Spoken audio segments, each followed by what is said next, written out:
we are going to learn English grammar. आपण पाहणार आहोत subject and predicate how we identify. Okay?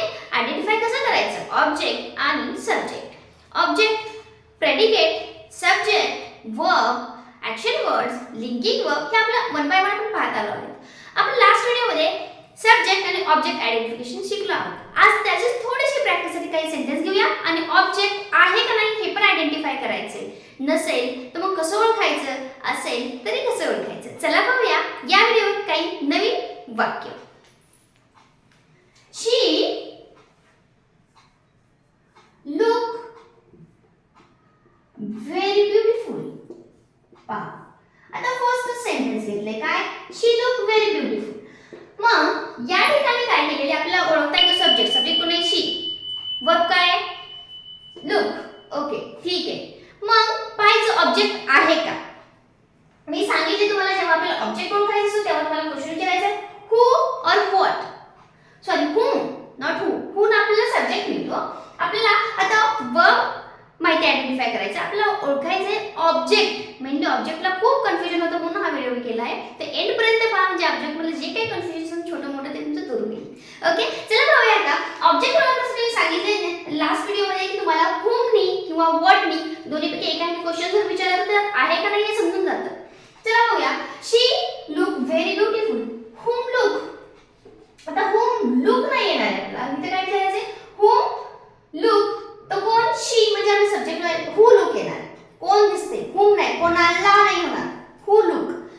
कोण दिसते सुंदर? शी दिसते म्हणजे सब्जेक्ट मिळाला आपल्याला. किंवा व्हॉट ने प्रश्न विचारूया आपण. What beautiful. Girls beautiful. मग गर्ल्स काय आहे का? नाही. इथे डायरेक्ट काय दिले शी लुक व्हेरी ब्युटिफुल म्हणजे एक क्रिया इथे कुठली आहे? पाहण्याची म्हणजे लुक. दिसण्याची क्रिया ही एक. ओके दिसण्याची क्रिया आहे पण जी क्रिया हा सब्जेक्ट करतोय, करता क्रिया करतोय ते दुसऱ्याला क्रिया घडायली का? म्हणजे एखादी जी क्रिया करण्याचं सोचणारा दुसरा व्यक्ती आहे का तिथे किंवा दुसरी एखादी गोष्ट आहे का? नाही. क्रिया हिच्यापासून सुरू होऊन हिच्याचपाशी थांबतीये. सब्जेक्ट पासून सुरू होऊन सब्जेक्ट पाशीच थांबतीये आणि याला स्वतःचं मीनिंग करायला ऑब्जेक्टची पण गरज नाहीये. सब्जेक्ट आहे, सब्जेक्ट आहे. सब्जेक्टला काय करायचंय? सब्जेक्ट नुसार आपण काय करू शकतो. याच्यामध्ये आपण जेव्हा क्वेश्चन विचारतो तेव्हा आपण काय की क्वेश्चन तयारच होई नाही. ते पण झालं एक गोष्ट. परत बघायचं याच्यापासून निघालेली क्रिया, सब्जेक्ट पासून निघालेली क्रिया त्याचा अर्थ पूर्ण करण्यासाठी कुणावर डिपेंड आहे का? नाही.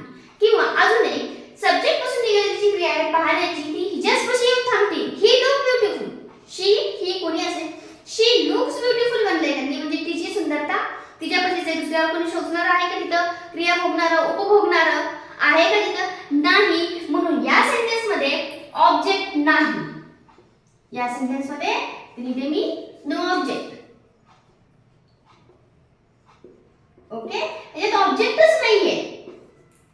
ओके असेल तर आपल्याला आयडेंटिफाय करायचं. चला नेक्स्ट घेऊया. Ram cooks food. अजून एक सेंटेन्स आहे याच्यामध्ये ऑब्जेक्ट आहे का बघूया. राम काय करायला आहे? जेवण बनवायला आहे. Cooks verb. ओके आता हे काय क्रिया करायला तू कुणावर करायला आहे? फूड वर करायला आहे. म्हणजे ही जी क्रिया कुकची व्हायली ती सोसणारा भोगणारा दुसरं कोणते आहे म्हणजे फूड आहे. म्हणजे याच्यामध्ये ऑब्जेक्ट आहे. व्हॉट कुक काय बनवायला आहे? फूड बनवायला आहे म्हणजे दिस इज द ऑब्जेक्ट. याच्यामध्ये ऑब्जेक्ट आहे. समजायला तुम्हाला म्हणजे आपण ऑब्जेक्ट कसं आयडेंटिफाय करतो. कसं ऑब्जेक्ट नसताना बाबतीत कसं असतं, नसताना कसं असतं. क्रिया सब्जेक्ट पासून निघती, कर्त्यापासून एखादी क्रिया निघालेली असते किंवा घडत असते. क्रिया ती सोसणारा भोगणारा दुसरा कोणी आहे का? का क्रिया त्याच्याचपाशी सुरू होऊन त्याच्याचपाशी संपतीये मग तेव्हा तो ऑब्जेक्ट नसतो. ओके चला नेक्स्ट सेंटेन्स घेऊया. टीचर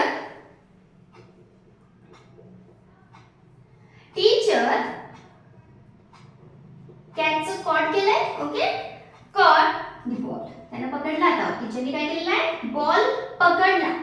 चला अजून पहा. रीडिंग केलं की तुम्हाला जर तुमचे कन्सेप्ट क्लिअर झाले तर रीडिंग केलं की आपण कधी ऑब्जेक्ट आहे का नाही.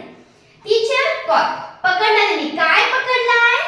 What they caught? बॉल. म्हणजे याच्यामध्ये सुद्धा ऑब्जेक्ट आहे. Ball the ball this is the object. का ह्यानं काम केले पकडण्याचं पण कोणाला कोणावर घडली क्रिया? बॉलवर घडली. म्हणजे आणि टीचर कॉट म्हणजे अर्थ पण पूर्ण होत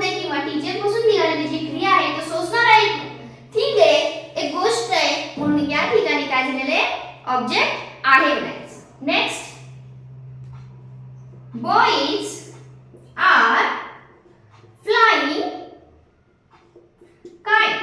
आता बॉईज काय करायले? पतंग उडवायले. मग पहा, लगेच सांगा, पॉज करा, कमेंट मध्ये नक्की सांगा याचं उत्तर काय. ओके, म्हणजे क्रिया करणारा कोण आहे? बॉईज आहे. Okay, are flying kite. ते काय करायले? बॉईज, मुलं काय करायले? फ्लाइंग करायले काइटला. काइटला उडवत आहेत ते. ओके, मग कोणावर क्रिया करायले? ते काइटवर करायले. म्हणून हे काय झालं? काइट. हे काय झालं? ऑब्जेक्ट. फ्लाइंग हे वर्ब आहे. फ्लाइंग काइट हे नाउन नाही, फक्त काइट. कोण म्हणजे नाउन आहे? अरे हो, नाउनच आहे. काइट कॉमन नाउन आहे, पण हे कसं आहे? या ठिकाणी ऑब्जेक्ट म्हणून आले. ओके, नेक्स्ट घेऊया सेंटेन्स. त्याच्यामध्ये पण आपल्याला हे आयडेंटिफाय करायचं आहे की ऑब्जेक्ट आहे का नाही.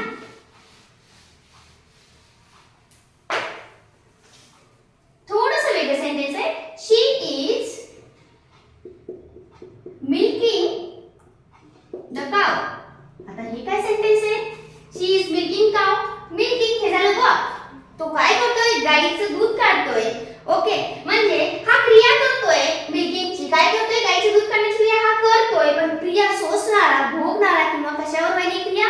गाईवर व्हायली आहे किंवा सोसणारा गाय. त्यामुळे हे झालं ऑब्जेक्ट. म्हणजे या ठिकाणी ऑब्जेक्ट आहे. नेक्स्ट, आय एम फीलिंग वेल. याच्यामध्ये ऑब्जेक्ट आहे का?